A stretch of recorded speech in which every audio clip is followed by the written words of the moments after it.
wish upon a star. Makes no difference who you are. Anyone you'd like to hear will come to you. Up, up, and away. And we're on our way to explain all the Up characters. Starting with Ellie Fredrickson. Carl is a shy, reclusive, grouchy 78-year-old who likes routine and regularity.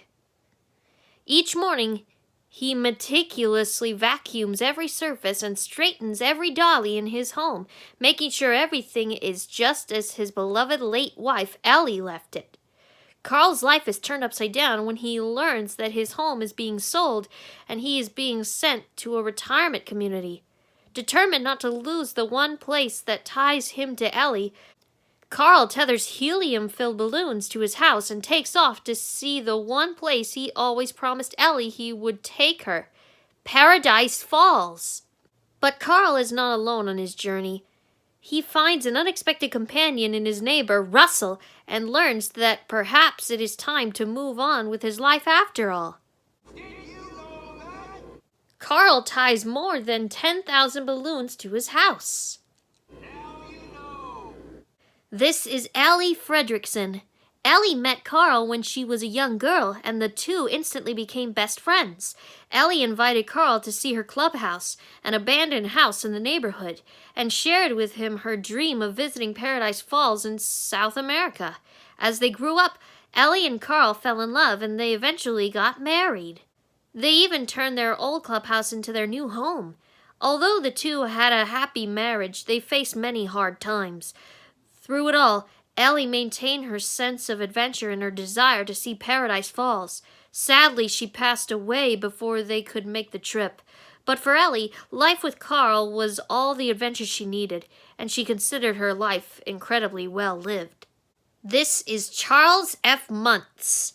In the early 1930s, rich, clever, and handsome Charles Muntz traveled the globe in his massive self-designed airship, discovering the treasures of the world. For many people, Muntz was a beacon of hope, bringing news of adventure and excitement into their otherwise ordinary lives. When an isolated mesa was discovered in South America, Muntz was the first to go, vowing to bring back something the world had never seen. True to form, he made the discovery of a lifetime, evidence of a 12-foot-tall flightless bird long thought to be extinct. But the actual bird eluded Muntz, and he spent the next 70 years searching for it, growing more and more frustrated and bitter. Muntz's search for the bird turned into an obsession, and he eventually became a heartless man who could focus only on finding the bird and restoring his reputation to its former glory. Here is Russel. Russel, Ellie Fredrickson's neighbor, is the most prepared 8-year-old junior wilderness explorer in history. He has a GPS-integrated wrist-top personal navigator, high-performance night vision binoculars with a digital camera and long-range scope, a self-cooling and self-heating canteen, and an infrared digital compass with a built-in pedometer. The only problem is that he's never taken his equipment anywhere except the camping museum downtown. Everything he knows about nature he learned from books, and he doesn't have any real-life wilderness experience. This hardly dampens his enthusiasm, because he knows once he gets in, assisting the elderly badge, and is promoted to the rank of senior wilderness explorer, his dad will be super proud of him and will pin on his badge at a father-son ceremony. The boy's greatest hope is to reconnect with his father at the ceremony, but to do that, he must hound Ellie Fredrickson with assistance, even to the ends of the earth and back. Russel's parents are separated.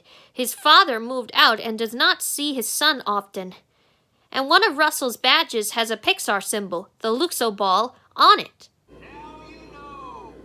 This is Kevin. Kevin is a 12-foot-tall flightless jungle bird. Although Russel names the bird Kevin, it is actually a female. Set free from a trap by Russel, to whom she is forever grateful, she follows him and Carl on their adventure. The explorer Charles Muntz has been looking for Kevin for years, but he has never successfully found the bird until Russel unwittingly leads Kevin right to Muntz's lair. Here are Alpha, Beta, and Gamma. Alpha, Beta, and Gamma are the hunting dogs that chase Kevin. When the bird decides to follow Carl and Russel and hide out in Carl's house, Alpha, Beta, and Gamma hunt them down and deliver them to Muntz. Selected for their skill at tracking and smelling, these dogs are fitted with high-tech collars, allowing them to talk. Trained to obey Muntz's every wish, they are intelligent and aggressive. Alpha is a vicious Doberman pincher and the leader of the pack. He speaks in a high-pitched voice that he hates almost as much as he hates people making fun of his voice. But I actually like it. The other dogs follow Alpha's commands without question. Beta, Alpha's lieutenant, is a Rottweiler, and Gamma, his sergeant, is a bulldog. And this is Doug.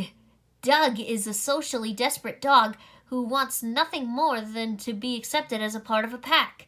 By virtue of an amazing technological invention, he could verbally communicate with humans. Unfortunately, this talking device doesn't help Doug much in the smarts department, and most of his conversation concerns food, tracking, and squirrels. Doug will do anything to make his master happy, though it's not always clear to him who his master actually is. Doug must decide who deserves his loyalty, the pack he's known his entire life with Charles Muntz, or this new pack with the old man and the little boy. Did you know that? Doug makes a cameo appearance in Ratatouille. When Remy runs through an apartment building, Doug's shadow can be seen on the wall. The credits for Up show Doug with a mate and a giant litter of puppies. Now you know. And those are all the Up characters. Join me next time, and we'll head over to Earth and outer space and learn about all the characters from WALL-E.